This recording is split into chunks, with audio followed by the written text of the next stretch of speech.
Since Normal U High's Pioneers nipped Cornell 12-10 for the first title in 1926, the Pontiac High School Invitational has provided fans with exciting hoop action and a community atmosphere second to none in high school basketball. The oldest and original high school holiday tournament has always been successful because of good teams, great fans, and a town that loves its basketball.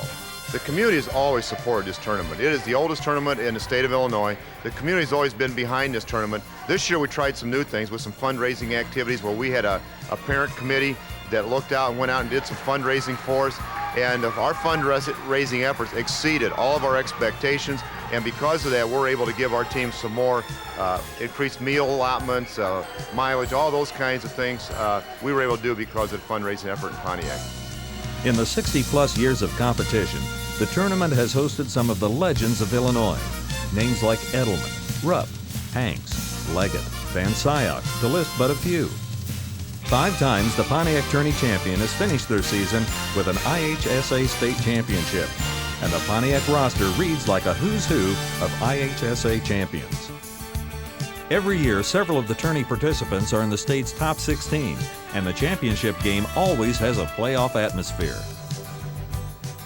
To make the Final Four at the Pontiac Holiday Tournament is something that would be a goal you would set at the beginning of a season, a major goal for a program. You just can't believe how important it is, the atmosphere that we talked about, to make that Final Four and to play in front of the big crowds and to try to challenge the best teams in the state of Illinois. The biggest mountain to climb at Christmas time is always the Pontiac Holiday Tournament. It's a real measuring stick as to finding out just how good you are and or how good you could be. The city of Pontiac takes special pride in hosting the holiday tournament, just as it is proud of all the other benefits it has to offer. Big city advantages and a small-town atmosphere have made Pontiac one of Illinois' cities of the future. Strategically located in central Illinois, Pontiac boasts a broad industrial and commercial base. The downtown remains vital and is complemented by shopping centers and a broad range of retail establishments. Walking through one of Pontiac's many parks or around the picturesque town square, it's easy to understand why so many families and companies call Pontiac home. And for over 60 years, Pontiac has been home to the original holiday basketball tournament. And every tournament is a memorable event. The tournament's a real special thing for this community and the people in it. You see people every year. You meet them, they come down from Joliet and up from the southern part of the state. You see them every year, the same people that love the sport. And it's like a big reunion, and it's a great time. It really is for everyone. I remember my first experience in '54. I was coaching at Washington. I was probably 27, 28, maybe 29. I don't know. That goes back about a few years, 1954. And we come in, and I believe we beat Bloom and Lawrenceville. Got to the finals, and that was a kind of a dream come true as a young coach for me, bringing a team here and getting to the finals. Then coming back a year later in 1955, and we had Tom Adams, Gordon Fauble, Charlie Bodmer. I remember those guys. They're a great group, and they come away, and next year in '55 we beat Alton. And then of course we had a run of 5 straight championships here, and Quincy had a great run here, and you just don't forget those games. All the officials enjoy coming here and working. We are treated really well by everybody, the administration, by the people, by the fans. Even when we go out and we eat someplace, there will be some of the people there, and they've always been very friendly. They have a great deal of pride in the tournament, and it's always one of those things where we feel that we're a part of the whole tournament and that we're doing our job to contribute and do the best we can to make this the very classy tournament as it is. My team looks forward to coming down here every year. My team feels as though they are treated as celebrities. They feel as though they are like pro ball players. They come in, they sit down, the little kids run and flock around them, they talk to them, they want to touch them. Will you sign my book? How did you get the way you were? The adults, they speak to my players, they speak to me. They treat us like we're very, very special down here. The Pontiac Tournament has always strived to provide the participating teams with the best competition and a friendly atmosphere, and the fans with the most exciting basketball. The 64th edition in 1994 again fulfilled these goals and more when host Pontiac High overcame an opening round loss to Bloomington and advanced to the consolation championship against Oak Park River Forest. Coach Tom Shields, in his first year at Pontiac, had previously coached 2 other schools at the holiday tournament. His perspective helped his Pontiac team get motivated for this year's competition. The tradition and the excellence, the organization, and the emotion just permeate, and you kind of get it sinks inside of you, and it really grabs a hold of you. And that's why I think some of the other teams that come year in and year out, the Lockports and Rural West, Oak Park, they wouldn't go anywhere else. I mean, this is a highlight one. This is like a midterm exam too. You're at the mid-season, and you find out just how good you are, how good you can be, and what you need to do to be better. In the consolation championship, Oak Park River Forest, behind number 21 John Clyden, broke open a close game in the 3rd quarter and held a 6-point advantage over Pontiac heading into the last period. But the Indians, led by seniors Ryan Miller and Jason Smith, fought back to tie the game at the end of regulation and force an overtime. With an enthusiastic crowd backing them, Pontiac raced out to a quick lead in the extra period. And a barrage of free throws buried Oak Park River Forest 64-55. Pontiac celebrated its best effort of the young season, and Coach Shields let radio listeners know how the Indians secured the consolation crown. In the championship bracket, as occurs almost every year, the semifinals featured not only the best of the tournament, but some of the top teams in the state. The first semifinal pitted Peoria Manual, the number 3 team in the state, against tournament regular Lockport Central. From the tip-off, Porter's coach Joe Gura saw his worst fears come true as the Rams used their quickness to streak to an early lead and never looked back. Manual scored from inside and outside, ran the floor well, and played stifling defense. Willie Coleman led all scorers with 18 points.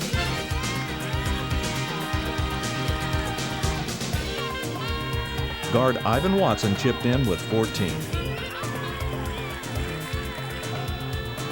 Lockport's Michael Johnson countered with tough interior defense and 10 points. Guard Damian McIntosh led the Porters with 16 points, including the 2nd quarter putback. But when Rams reserve guard Tim Caldwell hit this last-second shot, Manual left the court at halftime with a 31-12 lead and coasted home from there. Sophomore Sergio McLean put a temporary halt to the game when his breakaway jam bent the rim. But referee Matt Lorick impressed the crowd with his quick-fix abilities, and Peoria Manual advanced to the final with a 54-41 victory.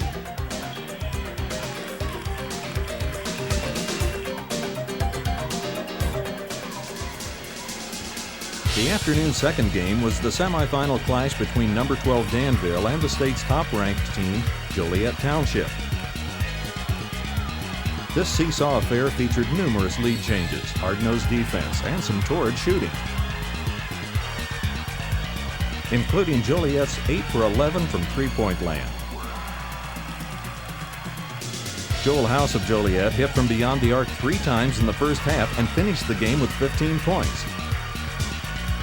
Steelman power forward Gary Bell flexed his muscle inside for 17 points and 8 boards. But Joliet's secret weapon in this game was senior guard Michael Mines, who carried the Steelmen with his 23 points. Mines shredded the Vikings with a torrid 4 out of 4 from beyond the 3-point line. Danville's Turhan Watson was Mr. Outside and Mr. Inside, leading all scorers with 26 points and a strong performance. The Vikings' quickness kept them close throughout the game, and they carried a slim 3-point advantage into the 4th quarter.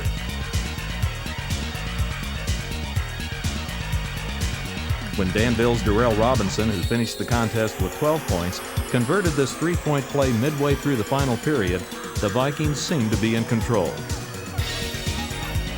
But Gary Bell had a strong answer at the other end for the tying score. Then Michael Mines went to work, first on defense, then finishing on the offensive end. After yet another Mines tray, Joel House put Joliet up for good with his final drive.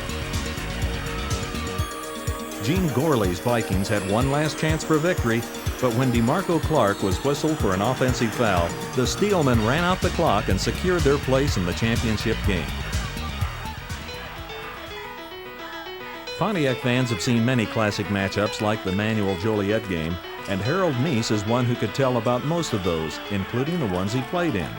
I was a freshman when the tournament started. I knew Don Seaton. In fact, I've known all the managers. And when I was a senior, they had to put somebody on the All-Star team, so they picked on me from Pontiac. While the intense competition is an important attraction to the Pontiac tournament, many of the participants have other reasons that keep them coming back. I think the Pontiac tournament probably has as much or more tradition than any tournament in the state, probably because of the fact that we usually have great teams down here, and the tremendous tournament atmosphere. Fans really love and understand basketball here. They come out and support the tournament, and I think it really adds a lot for our players and for other players also to come in and play in a great event like this. You know, a lot of times the inner city kids who I was dealing with think that the west side or south side of Chicago is the entire world, that you know, a depressed area or the ghetto, whatever you want to call it, is how the world is, and it's not. And that the experience of traveling and, you know, the cultural and social things that they experienced were probably as, if not more important than what was going on with the basketball. But the combination of the package of the two is second to none. The final session of the tournament got underway with the fifth-place game between the Panthers of East Moline United and the Warren Blue Devils. The Panthers broke away early in the fourth quarter of this tight contest and held off a late Warren rally to take home the fifth-place trophy, finishing the tournament with a 3-1 record. In the third-place game, Coach Joe Gura's Lockport Club ran into another quick opponent in the Danville Vikings. The Porters started strong behind 14 points from Michael Johnson, and strong performances from point guard Terrence Norris and Damian McIntosh. But after trailing 40-31 early in the final stanza, the Vikings went on a 15-0 run, keyed by steals and fast breaks. Danville coasted to an 8-point victory and a third-place finish in this extremely competitive championship bracket. Viking forward Turhan Watson made the first 5 of the all-tournament team with an excellent all-around performance. As the sellout crowd of nearly 3,000 people waited for the final game, retired Peoria Manual coach Dick Van Syock received a special award from the Pontiac Tournament Committee. Dick coached 2 different teams to 8 Pontiac championships, and the fans from Pontiac let Coach Van Syock know how much they appreciated his years of participation and success. The championship game promised everything the tournament organizers had hoped for. 2 of the state's top 3 teams would square off for the 64th Pontiac Holiday title. Joliet Township was number 1 in the state of Illinois and had clawed its way into the finals by defeating 3 tough opponents. Manual had breezed into the finals, blowing out their competition and serving notice they were ready to present a formidable challenge to their top-ranked rival. Manual started quickly as Darrell Ivory converted a steal, and then fed Marcus Griffin for an early lead. But Joel House countered for the Steelmen with strong rebounding and a nifty reverse after a pass from Dwayne Edmond. And when Edmond drove hard to the hoop and was fouled, Joliet carried a 6-point lead into the second period. Then Peoria's senior leaders took over. First, Darrell Ivory hit from 16 feet. Then went underneath to draw the Rams within 4. Rory O'Connell's penetration pleased his father, Joliet coach Mike O'Connell. Manual struck quickly when Willie Coleman hit from downtown. Then Ivan Watson hit from the same spot to tie the score at 21. Joliet turned to the alternate duo of House and Bell to regain the lead. Then Ivan Watson became a one-man wrecking crew as he hit a three. Fed Ivory to put Manuel on top for good.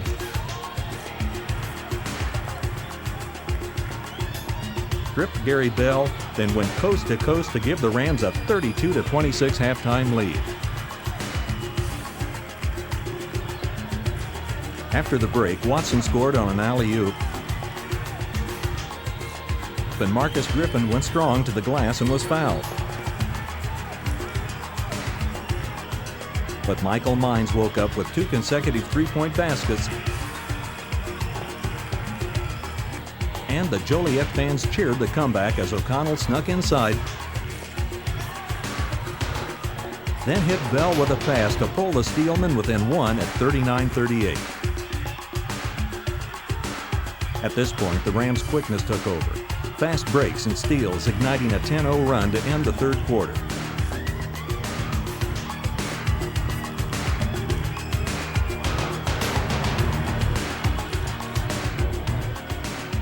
Sergio McLean continued the surge to open the final period. And when Ivan Watson hit another tray, the Rams were in the driver's seat with a 54-39 lead. Watson led all scorers with 21 points, dished out 5 assists, and his strong leadership helped him win the prestigious A.C. Williamson Trophy, the award given annually to the player who best exhibits these attributes. The winner is selected by the 8 officials working the tournament, and Watson joined an elite group of honorees with his performance. After Watson scored again, Joliet was never able to get closer than 9 points for the rest of the game. Joel House, who finished with 13 points, made a steal and passed the length of the court to Gary Bell, who scored 2 of his 14 points on this lay-in. Willie Coleman answered the Steelmen's threat with a strong move to the basket. He had 19 points, one of 4 Rams to score in double figures. And when Sergio McLean scored the last of his 11 points on this breakaway, the victory was complete. The Peoria Manual Rams had won the Pontiac title, the first for Coach Wayne McLean and the second in 4 years. Willie Coleman was selected to the first team of the all-tournament squad, along with Gary Bell and Joel House of runner-up Joliet. Bloomington's Jason Barrow joined Turhan Watson of Danville in rounding out the all-tourney first team.